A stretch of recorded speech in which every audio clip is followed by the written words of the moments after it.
نحمده ونصلي ونسلم على رسوله الكريم السلام علیکم ورحمۃ اللہ وبرکاتہ۔ میں فقیر طارق محمود القاسمی نقشبندی الحنفی۔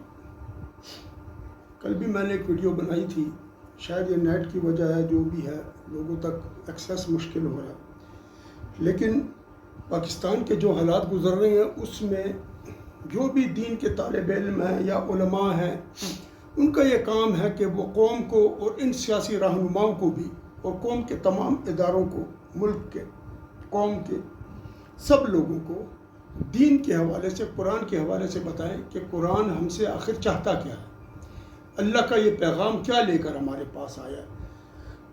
آج میں قرآن و حدیث کی روشنی میں یہ جو 14 جماعتیں کر رہی ہیں، ایک طرف عمران خان پوری قوم کھڑی ہے اور ایک طرف ادارے ہیں، ان سب کا اس قرآن مجید میں کیا، یعنی یہ قرآن مجید ان سب کے لیے کیا پیغام دے رہا ہے، ہم کس طرف جا رہے ہیں، ٹھیک ہے نا جی۔ تو اس حوالے سے سب سے پہلے جو ہے میں قرآن مجید کی ایک ایسی آیت پڑھتا ہوں آپ کے سامنے جو اس ریلیونٹ ہے، بہت زیادہ ریلیونٹ ہے اس دور کے ساتھ۔ اعوذ باللہ من الشیطان الرجیم۔ وَإِذَا أَرَدْنَا أَن نُهْلِكَ قَرْيَةً أَمَرْنَا مُتْرَفِيهَا فَفَسَقُوا فِيهَا فَحَقَّ عَلَيْهَا الْقَوْلُ فَدَمَّرْنَاهَا تَدْمِيرًا۔ ترجمہ اس کا یہ ہے کہ جب ہم ارادہ کرتے ہیں کسی بستی کو ہلاک کرنے کا تو ہم احکامات بھیجتے ہیں اس بستی کے مالدار لوگوں میں، ٹھیک ہے جی، اور وہ جو مالدار ہوگا نا اس کے اندر ایک صفت جبر کی بھی ہوگی، یاد رکھے اس میں ایک صفت جبر کی بھی ہوگی۔ فَفَسَقُوا فِيهَا، تو یہ جو مالدار لوگ ہیں جن میں جبر کی صفت بھی ہے، ٹھیک جی، فَفَسَقُوا فِيهَا، تو وہ اس بستی میں کیا کرتے ہیں، وہ فساد شروع کر دیتے ہیں، فسق شروع کر دیتے ہیں۔ فسق کیا ہے؟ یعنی فسق اس کو کہتے ہیں کہ انسان اللہ تعالیٰ کی اطاعت سے نکل جائے اور گمراہی میں اور تمرد یعنی سرکشی میں پڑ جائے، یعنی جب ان کے آگے اگر قرآن کی آیات پڑھی جائیں تو وہ ان کو جھٹلائیں اور کہیں کہ نہیں ہم ٹھیک ہیں۔ اس کا ایک اور بھی میں آپ کو مطلب بتاؤں گا، فَحَقَّ عَلَيْهَا الْقَوْلُ، تو اس بستی پر اور ان لوگوں پر اللہ کا جو قول ہے، یعنی عذاب کے ساتھ، جو اللہ تعالیٰ کو پہلے سے معلوم ہے کیونکہ اللہ تعالیٰ نے مقدر کیا ہوا ہے ان لوگوں کے لیے، تو وہ جو ہے تو حق ہو جاتا ہے، یعنی اللہ تعالیٰ ان پر عذاب بھیجنا وہ اپنے لیے حق کر لیتے ہیں۔ وہ اپنے گناہوں سے، اپنی سرکشی سے، اپنے فتنوں سے اللہ تعالیٰ کو اللہ تعالیٰ کے حضور میں اپنے آپ کو قابل سزا ثابت کر دیتے ہیں۔ فَدَمَّرْنَاهَا تَدْمِيرًا، تو ہم ان کو برباد کر دیتے ہیں، ہلاک کر دیتے ہیں اور ان کے گھروں کو اجاڑ دیتے ہیں اور اس طریقے سے کر دیتے ہیں۔ اس آیت کے اندر بہت زبردست قسم کی حکمت ہے۔ آج 14 جماعتیں ہیں، ان 14 جماعتوں کے ایک ایک فرد کو آپ دیکھیں، انہوں نے کرپشن کی ہوئی ہے، انہوں نے اربوں کے مال لوٹے ہوئے ہیں اور یہ زور زبردستی سے ان کو بٹھایا گیا ہے ہم پر، یہ ہم پر بیٹھے ہوئے ہیں۔ آج ان کے اندر ملا بھی شامل ہیں، ملا بھی ان میں شامل ہیں۔ وہ ملا یہ آیات جانتے ہیں، وہ کیوں نہیں ان کو بتا رہے کیا کر رہے، یہ ملا ان میں شامل ہیں، یہ ملا خود بھی ان میں شامل ہے اور اس لوٹ مار کے لیے اس ملک کے اندر ایک عذاب ڈالا ہوا ہے۔ ان کو یہ قرآن بار بار کہہ رہا ہے لیکن یہ اللہ کے احکامات کو نہیں مار رہے۔ یہ انہوں نے اسمبلی میں بیٹھ کر ختم نبوت کے بل کو تبدیل کرنے کی کوشش کی، اس کے بعد سے ان پر اللہ کا قہر شروع ہو چکا ہے، آج تک یہ ماننے کو تیار نہیں ہے۔ ایک طرف یہ گروپ ہے اور ان کو بٹھانے والے ہیں، دوسری طرف عدالت ہے جو انصاف کے فیصلے کر رہی ہے، لوگوں کو اغوا کر رہے ہیں، اٹھا رہے ہیں، اغوا کر رہے ہیں، اٹھا رہے ہیں۔ کتنے لوگ پہلے قتل ہوئے، ذل شاہ قتل کر دیا گیا، شہید کر دیا گیا ظلم کے ساتھ، یہ لوگ اٹھا رہے ہیں لیکن یہ مان نہیں رہے۔ اب دوسری طرف پوری قوم ہے اور عمران خان ہے اور عدالت انصاف کے فیصلے کر رہی ہے بڑی مشکلوں کے ساتھ، کیونکہ انہی عدالتوں نے ایسا کچھ بھی کیا تھا کہ آج انہی کی وجہ سے ہم بھگت رہے ہیں۔ لیکن توبہ جب کر لی جائے تو وہ توبہ قابل تحسین ہوتی ہے اور اللہ اس توبہ کو قبول کرتی ہے، اور جو آج لوگ عدالت کے ساتھ کھڑے ہو رہے ہیں اس کا مطلب ہے کہ اللہ تعالیٰ نے ان کی توبہ قبول کر لی ہے، تبھی لوگ ان کے حق میں کھڑے ہوئے ہیں، اور تبھی جو ہے نا، اور بات یہ ہے کہ توبہ اسی کی قبول ہوتی ہے کہ جس کو یہ احساس ہو جائے کہ مجھ سے غلطی ہو گئی ہے۔ اب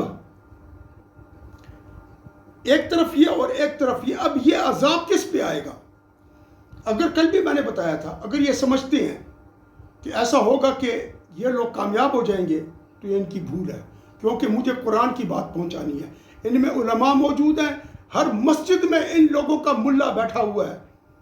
وہ عمران کو یہودی اس نے کہا، لیکن اپنے بڑے کو اس نے یہ نہیں کہا کہ تو دنیا کی پجاری ہے، تو دنیا کی پوجا کر رہا ہے، تو دنیا کی محبت کو اپنے دل میں لے کر بیٹھا ہوا ہے، کہ تو نے اللہ تعالیٰ کے احکامات کا مذاق بنایا ہے، اور جو ہے تو لوگوں کے ساتھ، ان لوگوں کے ساتھ کہ جن کے سے دور رہنے کا حکم ہے علماء کو، ان کے ساتھ بیٹھا ہوا ہے اور یہ سب کچھ کر رہا ہے۔ کہنے کی بات یہ ہے فحق علیہ القول، اور میں نے کہا تھا کہ اس کی میں ایک اور چیز بھی آپ کو بتاؤں گا۔ ایک فسق اور تو یہ ہوتا ہے کہ انسان اللہ کی اطاعت سے نکل جاتا ہے، اللہ کی اطاعت سے نکل جاتا ہے۔ ایک فسق کی ایک اور چیز بھی ہے، وہ فسق یہ ہے جو انسان اطاعت سے تو نکلتا ہے اور اس میں تکبر اور ایک جو ہے تو سرکشی آ جاتی ہے۔ ایک تمرد اور بھی ہے، اور وہ میں نے اس دن بھی حدیث آپ کو بیان کی تھی کہ ارائیت من اتخذ الہہ ہواہ، کہ جو شخص اپنی خواہش کو معبود بنا لے۔ اور آج کے دور کا کراچی سے لے کر چترال تک جتنے لوگ بیٹھے ہیں وہ انہی کے مسجدوں میں ہیں۔ کیا علماء کا یہ کام ہے کہ وہ بتوں کے مندروں میں جائیں، ادھر جا کے بتوں سے کہیں کہ ہمارے سلام دعا ہو سکتی ہے بتوں کے ساتھ؟ کس جگہ پر یہ لکھا ہے کہ عالم بتوں کو دیکھنے مندر میں جائے؟ عالم کو تو نفرت شو کرنی ہے، وہ بھی انہی کا عالم ہے، انہی کا عالم ہے جس نے ہندوستان میں کھڑے ہو کر کہا وی ہیو ریجیکٹڈ نظام مصطفیٰ، اللہ تعالیٰ نے تجھے ریجیکٹ کر دیا بدبخت۔ محمود مدنی نام ہے اس کا، ہندوستان میں ہے، اس کی ویڈیو میرے پاس پڑی ہوئی ہے۔ یہاں پر جتنے لوگ بیٹھے ہیں انہوں نے عمران خان پر فتویٰ لگا دیا یہ یہود کا ایجنٹ ہے، لیکن انہوں نے اپنے جو پارٹی کے بڑے ہیں ان کو یہ نہیں کہا کہ تم اللہ تعالیٰ کے دین کے خلاف جا رہے ہو، ان کو یہ آیت پڑھ کر نہیں سنائی۔ یہ آیت یاد رکھیں مترفیہا کا ہے، مترفی ان کو کہتے ہیں، مترفیہا یعنی مترفون، یہاں پر جو ہے تو چونکہ نسب ہے کہ مفعول ہے، اس لیے تو یہ مترفون ان کو کہتے ہیں، مترفون، مترفانی، مترفون، مترف۔ اور یہ جو ہے نا، یہ کن کو کہا جاتا ہے؟ ان لوگوں کو کہ جن کو اللہ نے نعمت دی ہو اور اس نعمت کے ساتھ ان کے اندر کیا موجود ہو؟ ان میں جبر بھی موجود ہو، جبار بھی ہوں، سخت دل ہوں۔ آج جو کچھ ہو رہا ہے اس پاکستان میں، اور جو یہ 14 جماعتیں کر رہی ہیں، اور جو یہ لے کر پہنچ رہی ہیں ادھر، یاد رکھیں یہ سرکشی ہے۔ عمران خان اور قوم اللہ اور رسول کی بات کر رہے ہیں، الیکشن چاہیے جی، الیکشن آپ نے رکھا ہے، اس آئین میں آپ نے رکھا ہے، آپ اس کے پابند ہیں، آپ نہیں دے رہے تو کیوں نہیں دے رہے؟ اور کون لوگ ہیں جو ان کی مدد کر رہے ہیں؟ یہ سب ظلم ہو رہا ہے قوم کے ساتھ، اس لیے قوم کے بہت سے لوگوں کو روٹی نہیں مل رہی۔ اس کا جواب وہ لوگ دیں گے جو الیکشن نہیں کروا رہے، اور یہ 14 جماعتیں بھی دیں گی کہ 13 جماعتیں ہیں۔